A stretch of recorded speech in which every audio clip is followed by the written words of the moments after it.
if you allow, we'll have, because we'll see 1-5 and then another 5 set, but I don't know if we can go through all this, because we have one. Mwakoze nitwa Gracia Korimana nkorera RBA. Ikibazo mugenzi wanjye wo mu kwijwi ry'Amerika yashushe nk'uko akomozaho ariko byo nifuza kubaza ku bijyanye n'ubundi n'ibitera ubucucuke mu magereza, kuko ngo raporo ya Sena igaragaza yuko ugeze kuri 250%. Nibyo bavuga byakagombye gukorwa harimo no guha bail ababurana. Mu Rwanda mubona icyo kintu kuba abantu barekurwa by'agateganyo gihabwa agaciro cyane ko byanditse mu mategeko niko bikorwa bishyirwa mu ngiro. Cyo ni ikibazo cya mbere. And then the second question goes to Mr. the Ambassador of EU delegation to Rwanda. In your remark, you talked about censorship, self-censorship of Rwandan journalists. What do you suggest should be done to avoid such practice among Rwandan journalists? Thank you. So maybe we can take these and then we will have another round maybe, because otherwise we will forget the first question to sort of yibagirwa. Mpere ku kibazo cya mbere, ariko nagira ngo mbabwire yuko hano ndi kumwe n'abandi bacamanza, ndi kumwe na perezida w'urukiko rw'ubujurire, ndi kumwe na perezida w'urukiko rukuru, nabo bashobora kuza kunyunganira. Ku kibazo rero cya mbere cyabajwe na Bwana Bicamumpaka John wa RBA, avuga ati imikoranire y'ubutabera cyangwa ubucamanza n'inkiko byerekeranye no gutara amakuru, ko bigaragara yuko rimwe na rimwe hari imbogamizi bagira mu gutara amakuru. Iki kibazo turakizi kandi twigeze kukivuga cyane cyane mu rwego rw'icyumweru cy'ubucamanza. Iki cyumweru cy'ubucamanza nagira ngo mbabwire yuko kizanaba no mu kwezi gutaha mu mpera zako. Icyo rero twarakibonye, hari nayo mpamvu ahubwo tuba tunashaka no kugira ngo tugirane ibiganiro nk'ibi cyangwa n'amahugurwa nk'aya ngaya, kuko icyo twifuza ni uko abanyamakuru mushobora nyine gutangaza iby'inkiko zikora, noneho kugira ngo rero munabitangaze nuko munabona n'amakuru nyine. Aha rero twasabye, kandi ndumva rwose mwabikora, twasabye ubugenzuzi bukuru bw'inkiko kujya bubafasha mu kubona amakuru, kuko hari igihe ushaka gukora reportage ku cyemezo cyatanzwe n'urukiko, cyatafashwe n'urukiko, ariko ntushobore nyine kubona n'urubanza rwaciwe. Niho rero twifuza yuko ibyo byemezo bizajya bishobora kuboneka, noneho ariko n'ubundi biba biri burya muri systeme zacu, kuko dukoresha systeme y'ikoranabuhanga. Ibyo byemezo n'ubundi biba bigaragara, ariko by'umwihariko amakuru mwifuza rwose ubugenzuzi bukuru bw'inkiko ngo yabaha, ariko nanone buha delegation, niko nabivuga, abaperezida b'inkiko bose aho bari, kugira ngo bashobore kubaha amakuru. Nagira ngo rero kuri icyo gice rwose cyo kugira ngo ubutsi usanga bidindiza ibintu byo kwandika, ibintu byo ugasanga byagiye muri birokrasi, icyo gice rwose turagira ngo turebe uko tugikemura ducishije cyane cyane kuri ubugenzuzi bukuru bw'inkiko, kugira ngo bujye bubafasha. Kandi natwe biri mu nyungu zacu, kuko abanyarwanda bamenya uko inkiko zikora n'ibyemezo zifata. Kubera ko byaragaragaye, natanga nk'urugero, higeze kuba uburyo abanyamakuru bari barimo kuvuga ibyemezo byafashwe n'urukiko rwa Musanze ku bantu bari bafunguwe by'agateganyo, noneho ugasanga batabonye nyine urubanza rwaciwe, ugasanga barabivuga ku buryo bwo kugenekereza. Bityo rero ntibitume mutanga amakuru nyayo, cyangwa mukanabivuga nuko bitanditswe. Aha rero ndumva ikigamijwe no kugira ngo tubahe amakuru nyayo, kandi namwe mushobore kuyatanga. Noneho niba munakeneye n'izo manza duca cyangwa n'ibindi byemezo inkiko zifata, mushobora kubibona nyine n'ubugenzuzi, ariko n'abaperezida b'inkiko bakabyitwararika nababwiye ko ndi kumwe n'abaperezida b'inkiko hano urukiko rw'ubujurire n'urukiko rukuru cyane cyane kuko bakuri izo nkiko n'ubundi baranabyumva kandi bazagenda babishyira mu bikorwa. Ikibazo cya kabiri cyabajijwe na Madame Assumpta muri Amerika, avuga nyine byerekeranye n'ibyo Sena y'u Rwanda yaganiriyeho, noneho cyane cyane kijyana n'ikindi cyabajijwe cy'ubucucike mu magereza. Noneho akavuga ati se ubundi buryo bwo guhana bushoboka ku buryo abantu batajya bajya mu magereza, cyangwa abantu bose bumva yuko bagomba guha ibihano ari ukujya mu magereza. Ibyo nibyo ko n'ubundi hari ubundi buryo bwo guhana,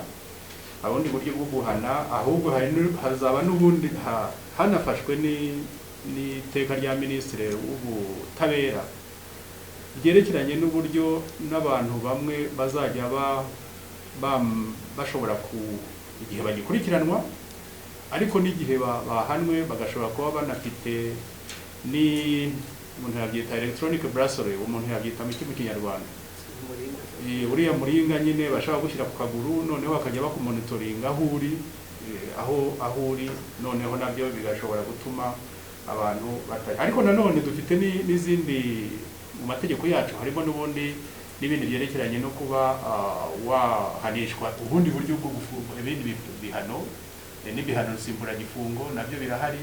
Ibyo byose bigomba gukurikizwa. Icyo mbona wenda fatiye no ku kindi kibazo cyabajijwe cyo kuvuga ngo se umuntu buri gihe ni ngombwa yuko afungwa by'agateganyo, ndagira ngo gifatanye n'icyo mugenzi wawe nawe yabajije mbere yuko acibwa urubanza.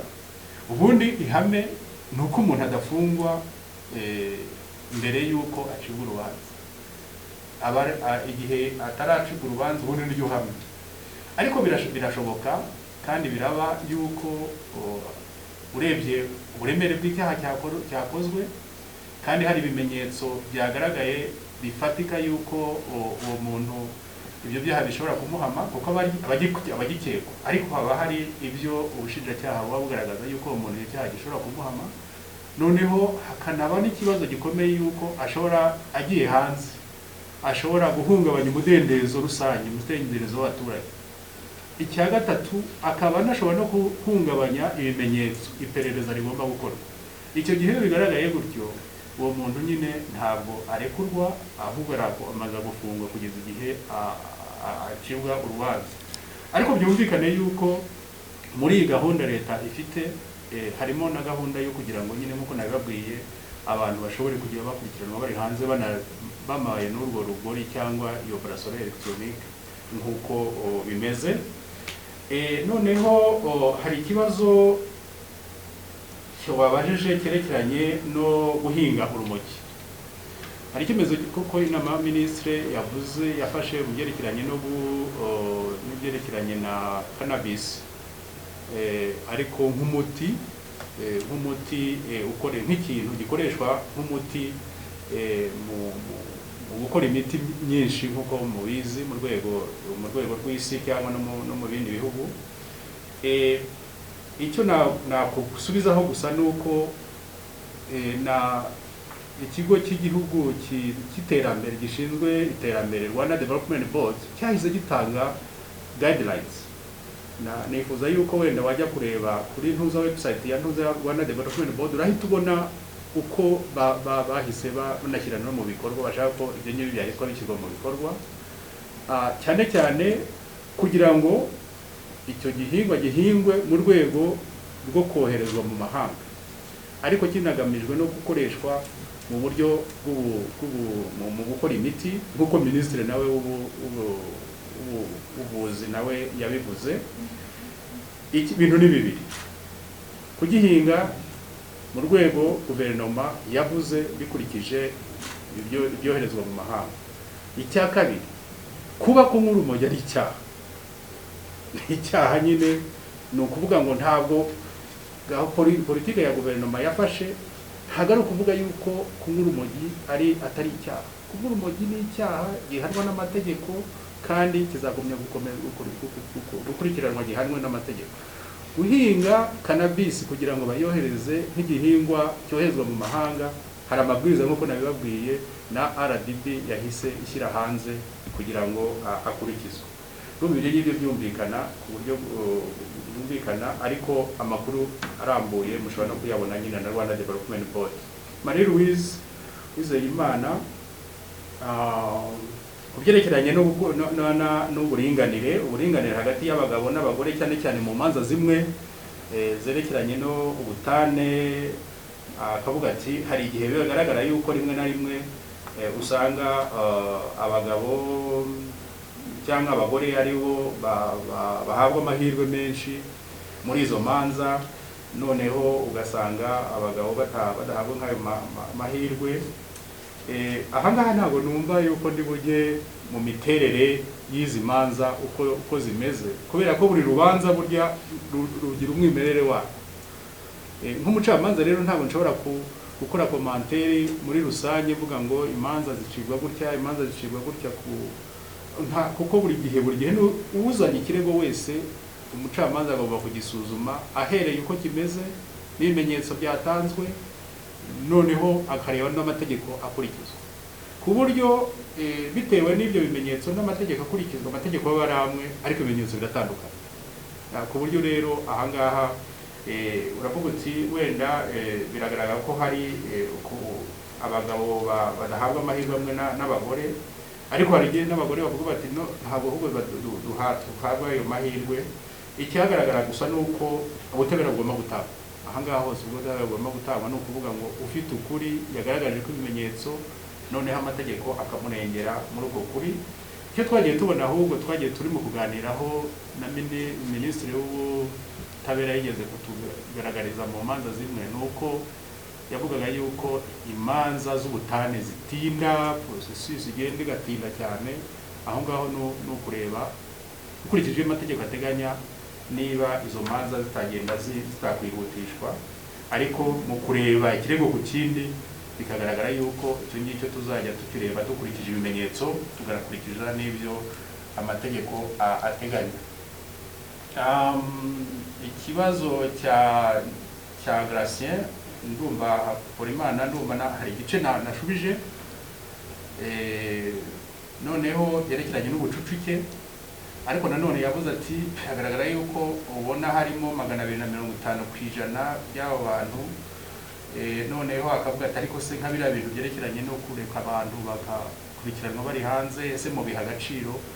Ibyo nanduba nabisubijeho mbabwira yuko tubiha agaciro, cyane cyane mu rwego rwo kureba yuko ukurikiranweho icyaha agomba kurebwa nk'umwere igihe cyose icyaha kitaramuhama, ariko nanone mu kumukurikirana akareba ubukana bw'icyaha yakoze, uburemere bw'icyaha yakoze, ese niba akurikiranwa ari hanze ashobora guhungabanya ikusanya ry'ibimenyetso, ese niba akurikiranwa ari hanze ntashobora no guhungabanya umudendezo rusange w'abaturage.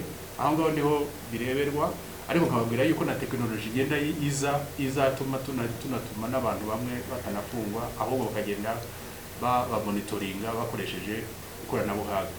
Nibyo nagira ngo mvuge wenda let me shift to the ambassador, excellence ambassador, so that you can just respond to questions that was put to you.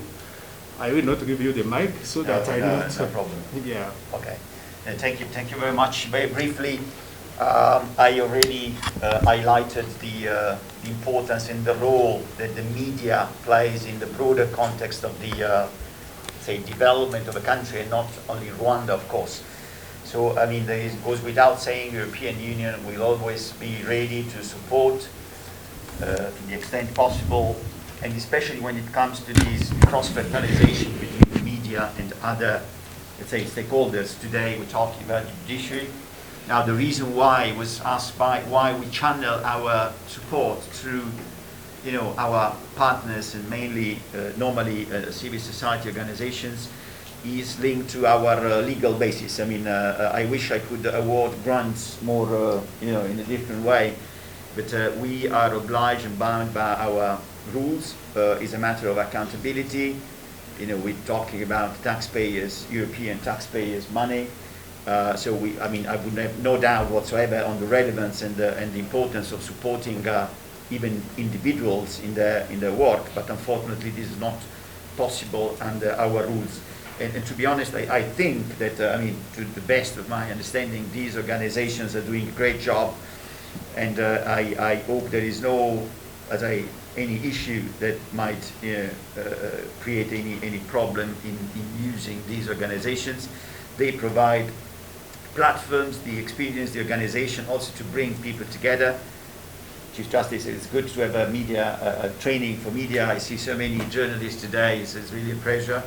So I think that's the advantage of also using, but please let us know whenever you have issues or things that you think we want to bring to our attention, or specific needs, that we can then create a kind of a discussion with our partners in order to bring some elements, let's say, on board.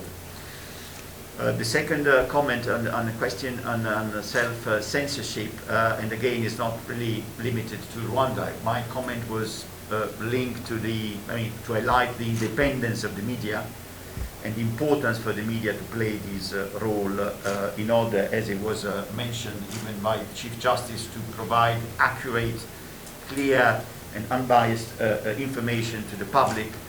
And this is, I think, once again, the relevance of this training is extremely important, because I think that how to prevent self-censorship is also through knowledge, through understanding. So I think that when a journalist is more even self-confident about his understanding of an issue, and especially when it comes to judicial cases, I think is more confident in reporting about it.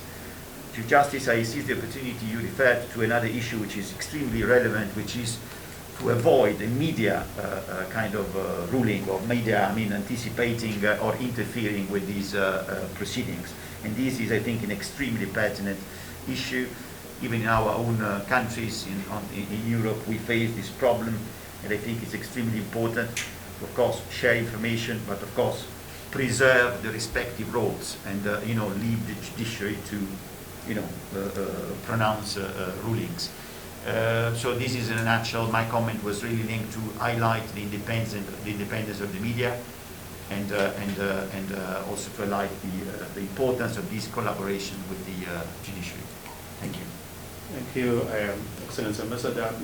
Nagira ngo nsabe wenda niba bagenzi banjye ari perezida wa urukiko rw'ubujurire cyangwa perezida w'urukiko rukuru, niba hari icyo bashobora kongera ku bisobanuro natanze, nabyo bakora ayo madosiye nabo baba yarimo buri munsi. Niba ntacyo, ndabona perezida w'urukiko rw'ubujurire avuga ati ko ntacyo, perezida w'urukiko rukuru nawe aravuga ko ntacyo. Ubwo dushobora gufata rero indi round.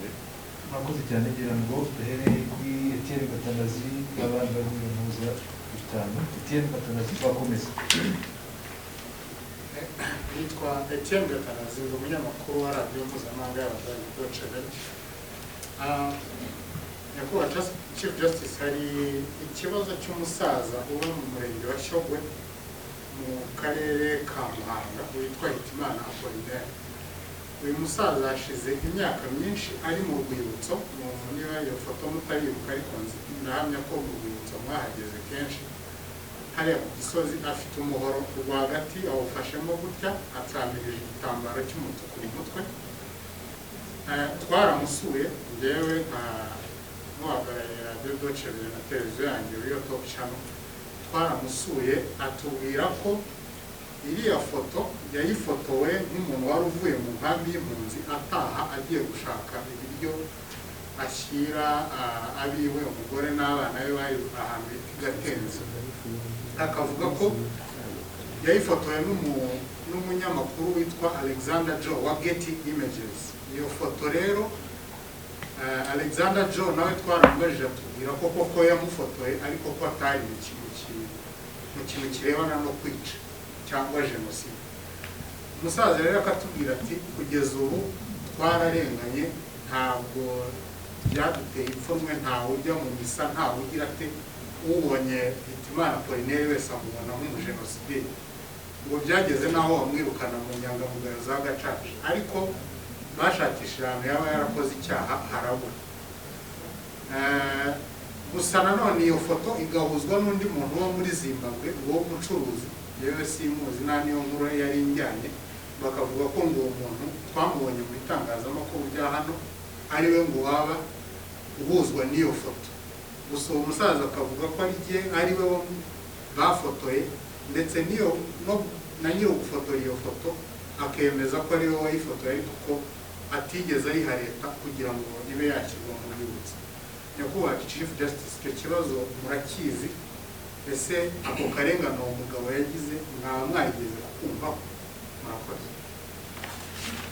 Mwari John Williams ireme.net kaza gikoze cyangwa kibashije ariko kugira ngo gisubizwe rimwe uwo musaza nawe namusuye akimara bitangiye kuvugwa yaragiye akondagurwa n'umuntu aramukubita amuremasa umuntu bamwe baravuga bati ntabwo no mu nzego z'umutekano ikibazo cyagize muri RIB kiva muri RIB cyagize muri polisi kiva muri polisi kijya muri RIB kiva muri RIB kijya mu nkiko dosiye itizimwe itishyirwa nyakubahwa Chief Justice Kamukizo akabazo nanjye kubaza kabiri icyo cyakira n'iki ngiki onana namusuye ikibazo nanjye kubaza ikintu cya kabiri ese ku bijyanye n'inkiko cour de cassation ntikibaho urukiko rusesa imanza ariko imanza nyinshi zirangirira nako zose ntizigerayo ariko izigeze hejuru usanga nyinshi zirangira mu bujurire hari n'izirangira mu rukiko iwanyu ho hagerageza ishoboka ese kuko umuvunyi hari amadosiye atabarika y'abantu basaba gusubirisha imanza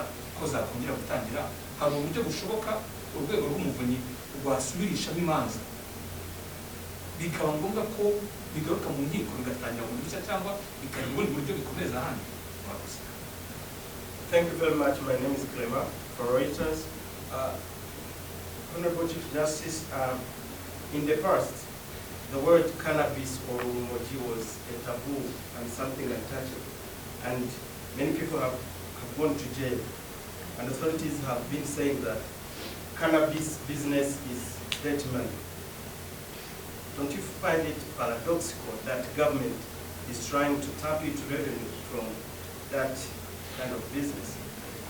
Are you planning maybe, because there are people who are serving maximum jail sentence due to cannabis business, maybe in the future, do you think maybe to alleviate the legal provisions on people convicted in that? Because if people are going to practice, there might be young men or who might use it from the fields. Don't you think it's kind of paradox? Thanks.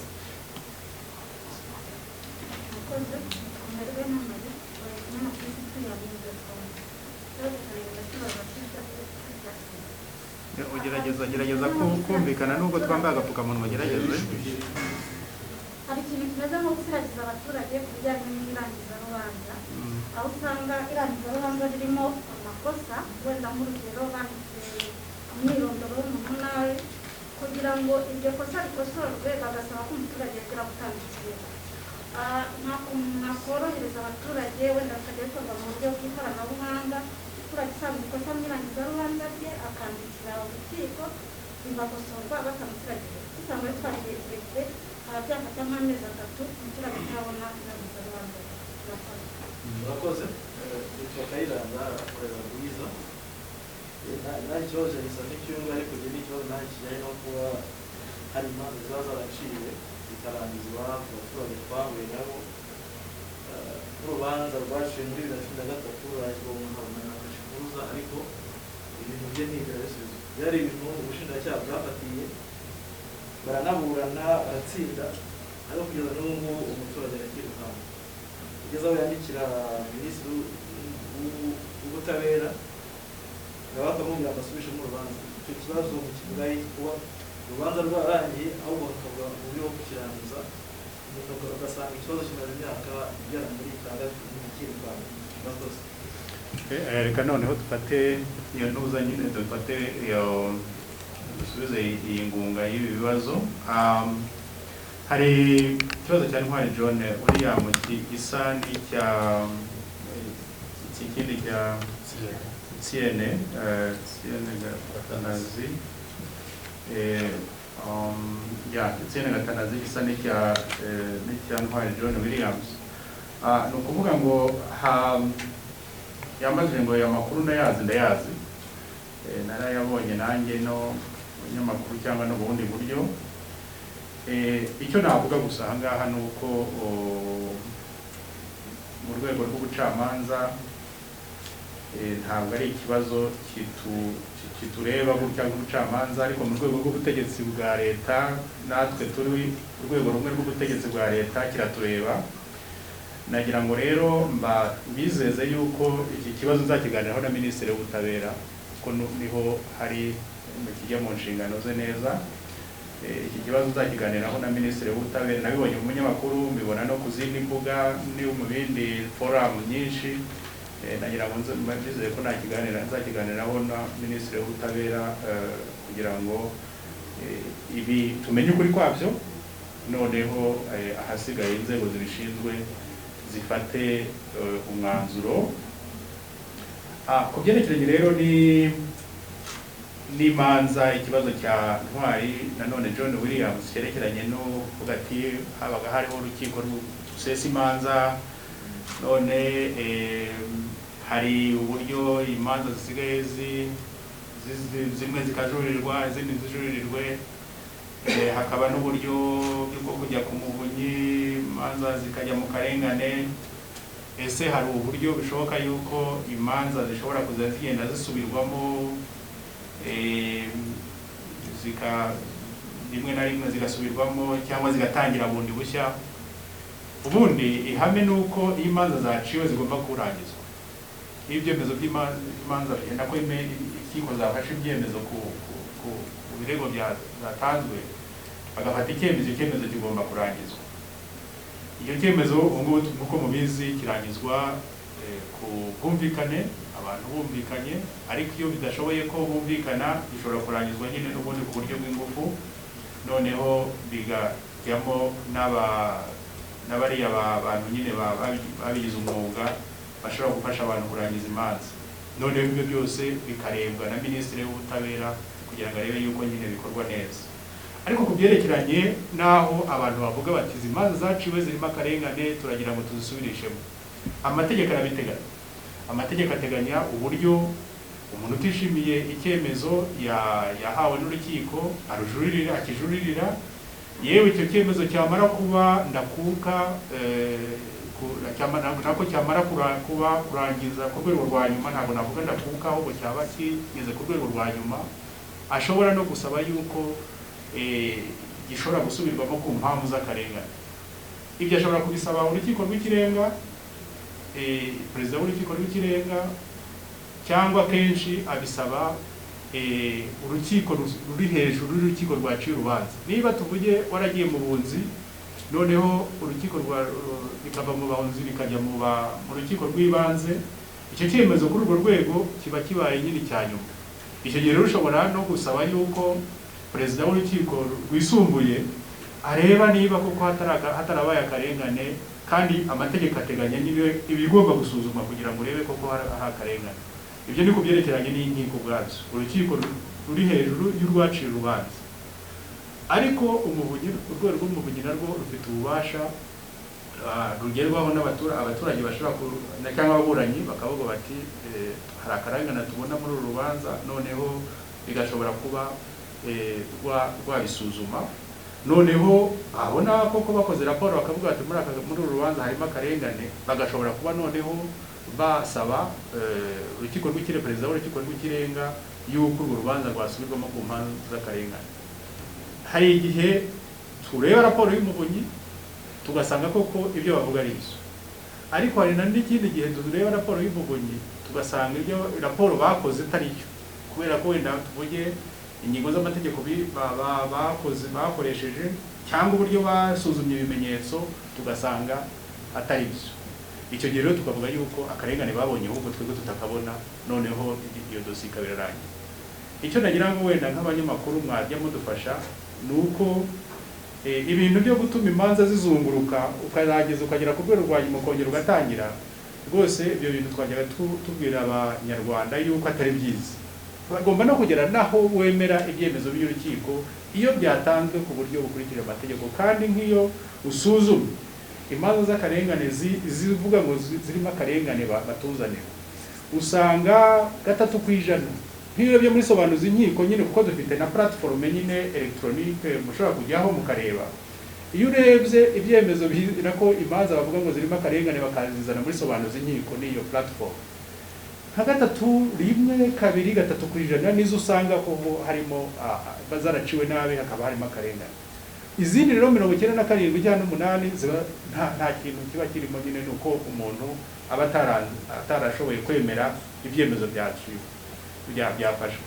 Urumva rero aho ngaho hagomba kuba nyine ubukangurambaga cyangwa kwigisha abantu yuko uko batsinzwe urubanza siko buri gihe haba harimo akarengane, ariko nanone iyo wumva yuko warenganijwe ni ngombwa yuko hari amategeko arabiteganya ku buryo icyo nakwitsitsaho nuko ntabwo umuvunyi afite ububasha bwo kuvuga ngo agiye gusubiramo urubanza. Ntagasubiramo urubanza rwaciwe n'inkiko, ahubwo umuvunyi areba niba urubanza rwaciwe n'inkiko rwaba rushobora kuba rurimo akarengane, agasaba inkiko, urukiko rw'ikirenga kuba rwarusubiramo. Ariko urukiko rw'ikirenga narwo rukabisuzuma, basanga ari byo bikarusubiramo, ariko basanga atari byo ntibarusubiremo. Nanone ni byerekeranye n'irangiza rubanza byabajijwe nyine na Anne Marie, binabazwa na Kayiranga nawe abigarukaho, ibibazo byo kurangiza imanza. Icyo nababwiye ni uko wenda cya Anne Marie kiratandukanye, we aravuga ngo bamusaba kongera kujya kurega kubera ko habonetse ikosa mu rubanza. Ntabwo urubanza rwabonetsemo ikosa ushobora kurukosorera muri system, ntabwo byashoboka. Ni ukuvuga ngo inteko irongera igaterana kugira ngo ikosore iryo kosa ryabonetse mu rubanza, ariko ntishobora kurikosorera muri system nk'uko baba baripostinze muri system dukoreramo, noneho ngo umucamanza agende areba ati ikosa ndarikosora. Kuko icyo gihe hagomba no kugira ngo babaze niba koko iryo kosa niryo nk'uko umuburanyi yaribonye cyangwa se iryo. Ibyo rero bisaba yuko haba wenda icyo wasaba ni ukuvuga uti ibyo bintu bibyo byihutishwa, natwe turabyihutisha. Ni ukuvuga ngo iyo umuburanyi yabonye urubanza rwaciwe n'urukiko, noneho nyuma akavuga ati hari ikosa wenda babaze nabi cyangwa habayemo ikosa bita mu Cyongereza typos cyangwa iki, amazina ku baburanyi, n'ubundi turazihutisha izo ngizo, kuko n'ubundi tuba tubona yuko atari imanza zirimo amakimbirane araba yararangiye, ahubwo ikiba gisigaje no gukosora, turazihutisha kugira ngo. Ariko ni ukuvuga ngo niba uvuga uti hari aho zitihutishwa, aho ngaho niho twagomba kureba, wenda nk'ukuriye inkiko cyangwa urwego rw'ubucamanza nkaba nabireba, noneho tugatanga amabwiriza ku buryo izo manza zijya zihutishwa. Noneho byerekeranye no kurangiza imanza muri rusange, iyo wabonye nyine avuga uti Kayiranga uti umuntu yabonye urubanza ryaho kashe mpuruza yo kugira ngo rurangizwe, rukaguma aho ngaho ntirurangizwe, aho ngaho numva ari ikibazo tugomba kureba nyine, kandi na Minisitiri w'Ubutabera rimwe na rimwe ajya abivugaho ku buryo imanza zirangizwa. Aha nababwira yuko binafite n'icyo bivuze mu rwego rw'ibyo u Rwanda rushaka gukora, kubera yuko kurangiza imanza zaciwe nabyo buryo buri mu gipimo cy'imiyoborere myiza.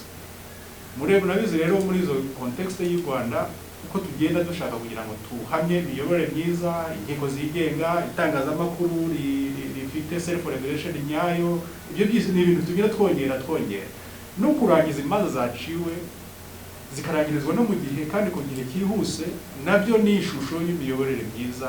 Ku buryo rero niyo mpamvu ntashaka gukuraho komantere cyane, kubera yuko nzi ko neza Minisiteri y'Ubutabera cyane irimo gushyiramo imbaraga kugira ngo izo manza zijye zirangizwa.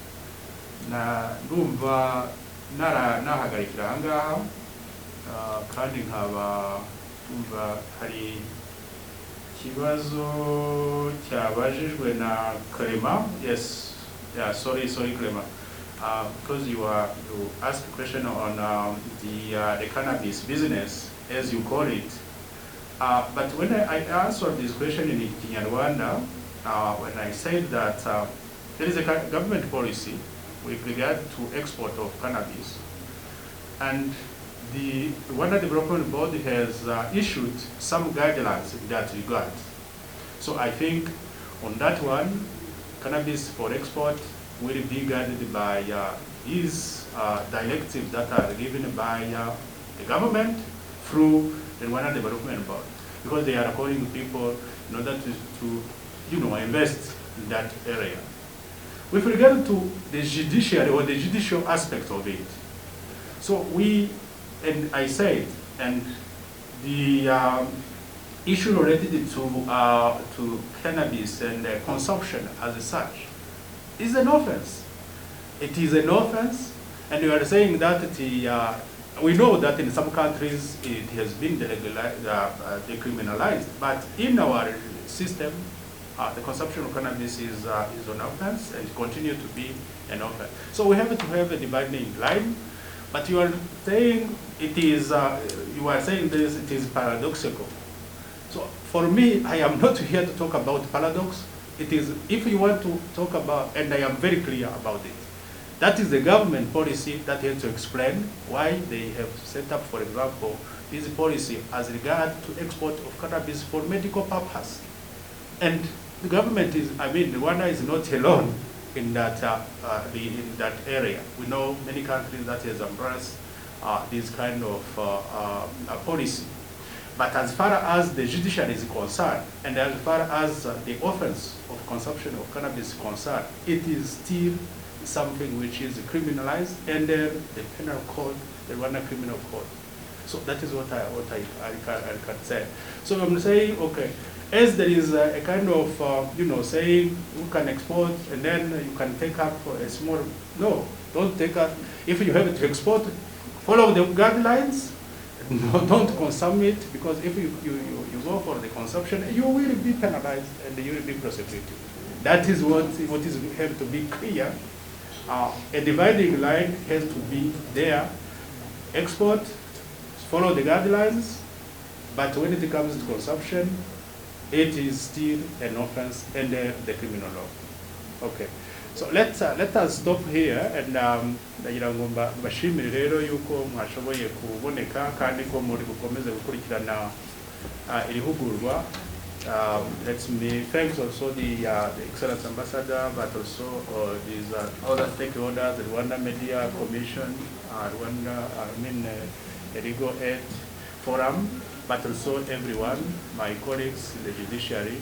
So we'll continue to work hand in hand in order to uphold the justice and for the betterment also of rights and uphold the rights of the Rwandan people. Thank you. Thank you very much, Honorable